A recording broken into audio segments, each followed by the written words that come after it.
subastas, herencias, colapso y futuro. Tema que impacta plenamente en las polémicas planteadas en la actual campaña electoral. La fecha está prácticamente un mes de las elecciones presidenciales, pero haría la casualidad de que la exposición de Cristina Kirchner coincida con el 50 aniversario del último triunfo electoral de Juan Domingo Perón, que es el día de hoy. Así que bueno, vamos a escuchar atentamente a Cristina, pues la verdad que siempre, por más que muchos la quieran retirar de la política o la vean en ese espacio, en ese lugar, yo creo que lo que dice Cristina siempre repercute un montón y de alguna manera también después nos da para analizar para nosotros y todo, no les guste o no les guste, ¿no? Hay mucho. Fíjense, por ejemplo, lo que es Patricia Bullrich, ¿no? Su campaña es vamos a vencer al kirchnerismo, o sea, es como que está todo muy centrado en eso, por más que creo que, como dice Rosario, también se está como conformando una nueva hegemonía. Pero bueno, es interesante escuchar a la vicepresidenta, a ver qué tiene para decir respecto de estos temas y de la cuestión electoral. Como les decía, está peleada la cosa, está peleada. La encuesta de la CELAC, como les dije, le da 33,2 a Milei, 32,2 a Massa, o sea, nada, un punto de diferencia, y 28,1 a Bullrich. Muy o sea, están peleado. los tres muy parejos, muy parejos. Recuerden que para no ir a balotaje, un candidato tiene que ganar con el 45% de los votos afirmativos o mínimamente tener un 40% de los votos afirmativos con una diferencia de 10 con su principal opositor. Lo que no se estaría dando con estos números, no se estaría dando. El nivel de provincia de Buenos Aires, Kicillof tendría una intención de voto del 39,2%, Grindetti, que es el candidato de Patricia Bullrich, 33,1%, y Píparo, Carolina Píparo, 24%.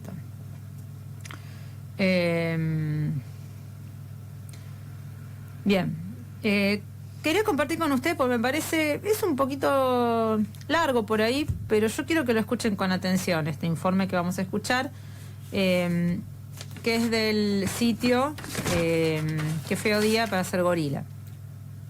Me parece interesante porque de alguna manera nos explica, porque uno dice Milei, esta figura de Milei, también coincido con Rosario, que pues esa especie de tapón como para contener la bronca, fue quien logró de alguna manera quizá mejor interpretar el ánimo social post-pandemia, ¿no? Durante la pandemia y la post-pandemia, con este discurso de la libertad, porque de alguna manera sí, se restringió la libertad muy fuertemente. Y bueno, esto tuvo su repercusión más que nada en los jóvenes, ¿no? Que se veían impedidos de un montón de cosas. Y bueno, vieron en Milei una alternativa. Pero tenemos que ver, pero ¿qué hay detrás de eso? Porque, como digo, Milei no surgió por sí solo. Porque también nosotros, a ver, si vamos a hablar de rebeldía o de quienes plantean proyectos diferentes, Martina Yebre, por ejemplo, a mi entender, plantea un proyecto rebelde, ¿no? Los chicos de la Social 21, que lo hemos traído acá. ¿Por qué ese lugar no lo ocupó la izquierda? ¿Por qué ese lugar no lo ocupó un peronista, esto como Martín, por ejemplo, que plantean la industria, el fortalecimiento de la industria? Astilleros. Claro.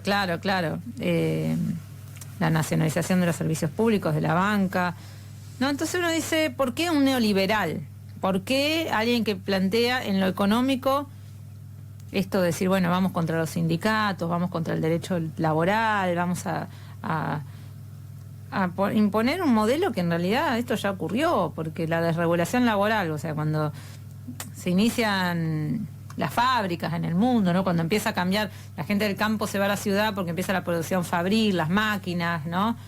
Y la gente deja el campo y se van a trabajar de obrero, a vender su fuerza de trabajo, porque empiezan a comprarse, empieza la propiedad privada, vendría a ser. Esto es todo un proceso, ¿no? Que se llama acumulación originaria, lo llama Marx, a todo este proceso, ¿no? Cuando la gente va a trabajar de la ciudad, del campo a la ciudad y venden su fuerza de trabajo, las condiciones eran brutales, las condiciones laborales eran brutales, bueno, los sindicatos estaban prohibidos, la organización de los trabajadores estaba prohibida, y uno iba ahí, trabajaba por un plato de comida, que era un pan, papa y nada más, y si te enfermabas, chau, fuiste, cuando eras viejo no había nada, trabajaban niños, trabajaban mujeres en condiciones totalmente insalubres, con jornadas de hasta más de 18 horas. Se dormía en la fábrica, cuando no servías más, chau, te sacaban y listo, y no tenías ningún tipo de cobertura, ni médica, ni social, ni nada. Cuando se empieza a ver esto, se llama la cuestión social, y los estados se dan cuenta que tienen que regular, que no se podía dejar todo en manos de los dueños de las fábricas. Entonces, bueno, empiezan lo que son las leyes de protección social, el sindicato, el sindicalismo también, que nació muy combativo también, ¿no? Pero, digo, esto ya pasó en el siglo XIX, en el principios del siglo XX, esto ya pasó. Y se quiere volver a esos tiempos. Entonces eso se muestra como revolucionario, y cuando es algo del pasado. Pero ¿qué hay atrás? ¿Quién financia Milei? ¿No? ¿Qué intereses económicos hay atrás de la figura de Milei, que está totalmente impuesta, que fue impuesto? Ahora, que después se les haya ido de las manos, como pasó con Bolsonaro, que se les haya ido de las manos, es otro cantar. Pero alguien lo puso en ese lugar. Alguien le dio lugar en los medios, y lo puso, y lo puso, y lo puso. Y es lo que es ese... Yo me acuerdo que había escrito un editorial cuando hablaban de que Milei era el monstruo que supimos conseguir, que supimos construir, que nosotros dejamos que se construya ese monstruo también. Vamos a escuchar este informe porque me parece que es interesante para que cuando uno va a votar, ejerciendo su derecho de ciudadano a votar, piense que elige, no es que uno va que es como que vas a comprar y bueno, si compro este celular, esta marca o la otra, o sea, cómo nos están imponiendo y nos venden a la política como un producto, y cómo también nosotros elegimos pensando que vamos a hacer un acto de rebeldía, cuando en realidad esa rebeldía está guionada, y está guionada por intereses totalmente lejanos y totalmente contrarios a los nuestros y a los de nuestra familia. Así que bueno, con ustedes vamos a escuchar este informe, que me parece que lo escuchen con atención. Llama la atención que ideas viejas ya aplicadas vuelvan con tanta fuerza y coordinación. ¿Quién está realmente detrás de este regreso?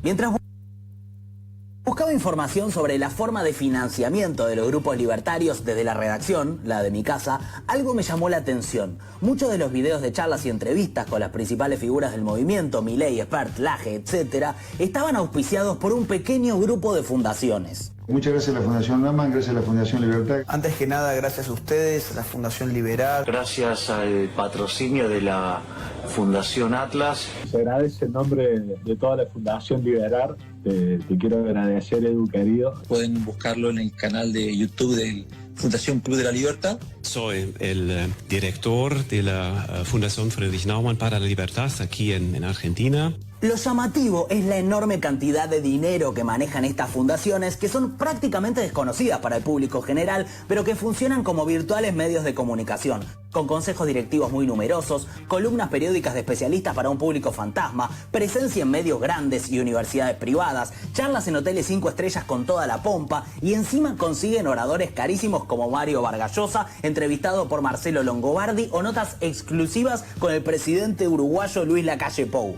Aunque las fundaciones se entrecruzan y a veces comparten espacios y nombres con otras fundaciones de Latinoamérica, las que tienen más presencia en Argentina parecen ser la Fundación Atlas, que tiene oficinas en este edificio de Puerto Madero, y la Fundación Libertad, que se compró este tremendo edificio en la costanera de Rosario. No me quiero imaginar lo que deben ser esas expensas reguladas por la oferta y la demanda. Si uno entra a los sitios de estas fundaciones, ve que hay muchas empresas argentinas que figuran como, entre comillas, socias. La mayoría son entidades financieras y bancos o empresas del agro, que evidentemente están muy comprometidos con la causa libertaria. Pero me llamó la atención que la Fundación Libertad, entre todas las empresas donantes, ubica en el lugar de privilegio de su página, en la categoría platino, por encima de Vicentín, a una fundación llamada Atlas Network. Y esto es clave, tan clave que a raíz de notas que salieron en medios argentinos deben haberse avivado, porque hoy entras a la página y Atlas Network pasó del lugar de privilegio a directamente no figurar. La borraron. Suerte que ya teníamos la captura.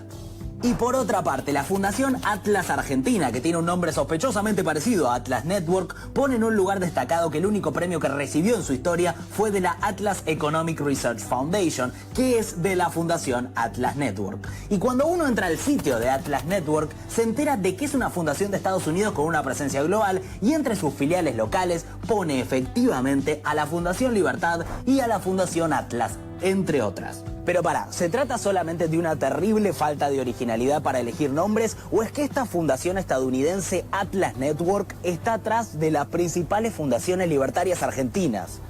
¿O las dos cosas? Explain how you discovered what the Atlas Network was and what it is doing. This is a relatively obscure think tank and foundation in Washington, D.C., but it's played an incredibly prominent role in taking the successful conservative strategies to push a hard-right libertarian policy agenda, ideas like cutting taxes for the rich, privatizing industry and privatizing pension programs, deregulation, and attacks on labor unions. Atlas Network es básicamente lo que los estadounidenses llaman think tank, o sea, grupos que se encargan de imponer ideas en la sociedad como si fueran bienes a través del lobby. Fue fundada en 1981 por el inglés Sir Anthony Fisher, en plena época de Thatcher, con el objetivo de esparcir la ideología del libre mercado por el mundo. Según sus propias palabras, el objetivo central era influir, pero manteniendo su presencia oculta. Así se explica que la Fundación Libertad los borre de la página y no se enojen. Así que atrás de los libertarios hay fundaciones argentinas con mucho dinero proveniente de empresas y principalmente esta gran fundación estadounidense. Y lo que explica que Atlas tenga tantos recursos apuntados a Argentina es que el cerebro histórico atrás de la Fundación Internacional es obviamente un argentino. Y primero me enamoré de Dios, después me enamoré de la libertad y después me pensé que son la misma cosa. No le gustan mucho los reflectores y se maneja mucho mejor influyendo desde las sombras, como Héctor Manieto o Pablito Codevila. Nico, perdón. Entonces vos me estás diciendo que hay una fundación estadounidense, poderosísima, posiblemente de las más grandes, que financia libertarios en todo el planeta y que atrás de esa estructura gigante hay un argentino. Sí, te estoy diciendo eso. Perfecto. Quería que quede claro. Creo que mi principal talento es básicamente el network, el ayudar a trabajar en redes, en descubrir oportunidades, en poner gente con talentos para producir ideas y gente que le gustaría apoyar ciertas ideas y ponerlos en conjunto. Alejandro Chafuen se mudó a la ciudad de Washington, donde amasó una gran red de contactos y recibió el cargo de presidente de Atlas Network de mano de su propio fundador. Y ejerció como líder supremo de Atlas desde 1991 hasta 2018. Y en ese periodo se encargó de expandir las ideas libertarias por todo el continente. Solo por dar algunos ejemplos que lo pintan de cuerpo entero, se refiere a la última dictadura militar argentina como el momento en el que el comunismo quiso tomar el poder. Solo eso.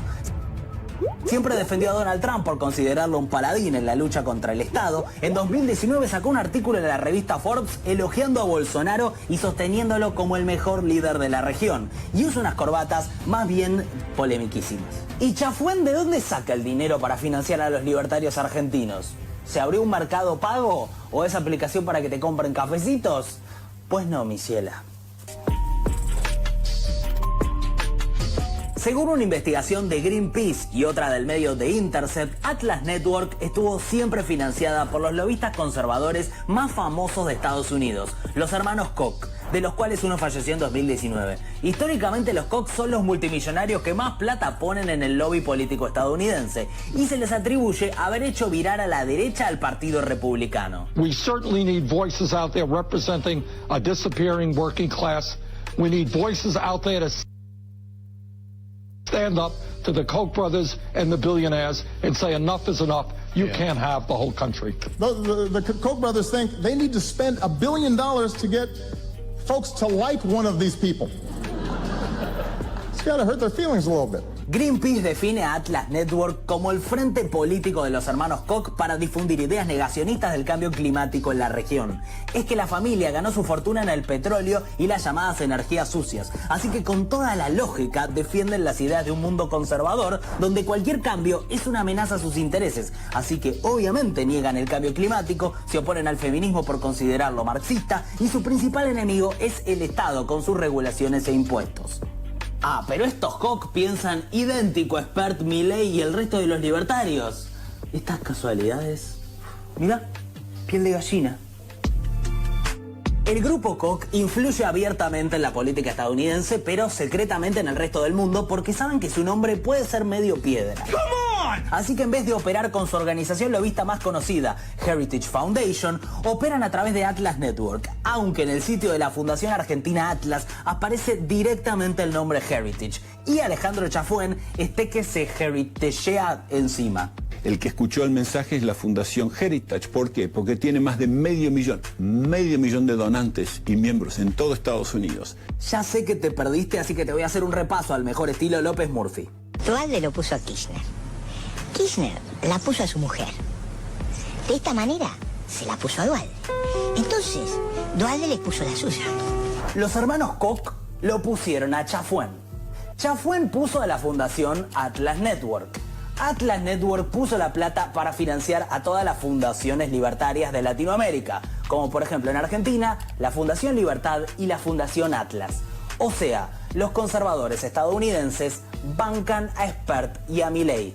Y sí, está todo enredado a propósito, para que resulte inentendible, como la cabellera de Milei. El verdadero éxito de estos think tanks de derecha fue instalar una batalla cultural que puede verse reflejada en todo el mundo, con movimientos de extrema derecha muy parecidos entre ellos, que dicen defender la libertad y quieren volver a llevar al país a su grandeza de antaño. De una forma muy hábil lograron aprovechar el descontento y la falta de propuestas del resto de los partidos y se presentan como antisistema, cuando en verdad son conservadores apoyados y financiados por corporaciones, unificando el discurso mundial y adaptándolo a su filial local. La misma incontinencia verbal, la misma forma de decir barbaridades extremas, descalificar e insultar al adversario, la polarización permanente. You are the enemy of the people. Go ahead. Aquella estrategia de Donald Trump que se replica en Bolsonaro en Brasil, en Italia con Matteo Salvini, en Hungría con Viktor Orbán, en España con Vox y cuyos exponentes en Argentina comienzan a ser Espert y Milei. Vamos a entrar, vamos a competir, nos vamos a meter todos y los vamos a echar a patadas en el culo y volver a ser este país el país más rico del mundo. Y lo loco es que estos grupos tienen su principal espacio de crecimiento en jóvenes. Bien, bueno, escuchamos este informe que me parece bastante ilustrativo. Para eso, para saber de dónde viene, quiénes están atrás de todo esto, que a veces los fenómenos no se dan así por espontáneamente, que todo está inducido, que todo está guionado, ¿no? Que son esos, son como siempre les traigo a cuenta la serie esa del osito de Black Mirror, del capítulo que se llama El Momento Waldo, de cómo habían inventado un dibujito animado. Es de 2019 esa serie, si no me equivoco, ese capítulo. Pero cómo habían inventado un dibujito animado que decía groserías, que justamente tenía un discurso anticasta política, y bueno, y termina... Y mucha gente descontenta con la política, que no le ha solucionado, porque eso es verdad, que la política no le ha solucionado sus problemas cotidianos, bueno, termina eligiendo por ahí estas opciones que son fabricadas, pero que esconden los intereses de las corporaciones. Eso es lo que tenemos en claro. No estás votando antisistema, estás votando al sistema recrudecido. Eso es lo que desde este humilde lugar les hacemos saber, ¿no? Que uno... Si lo quiere votar, que lo vote con esta información, que sabiendas de que está votando el mismo sistema. Así que bueno, vamos a hacer un corte porque ya tenemos que... Vamos a estar charlando con el próximo bloque con Franco Herrera, que es el presidente, ya por tercera vez van ganando esta agrupación El Puente, en el Centro de Estudiantes de la Universidad Nacional General Sarmiento, así que vamos a estar hablando con él, también cómo ve, más allá de lo universitario, también cómo ve lo político. Así que bueno, vamos a un breve corte, que ya volvemos con más otras voces.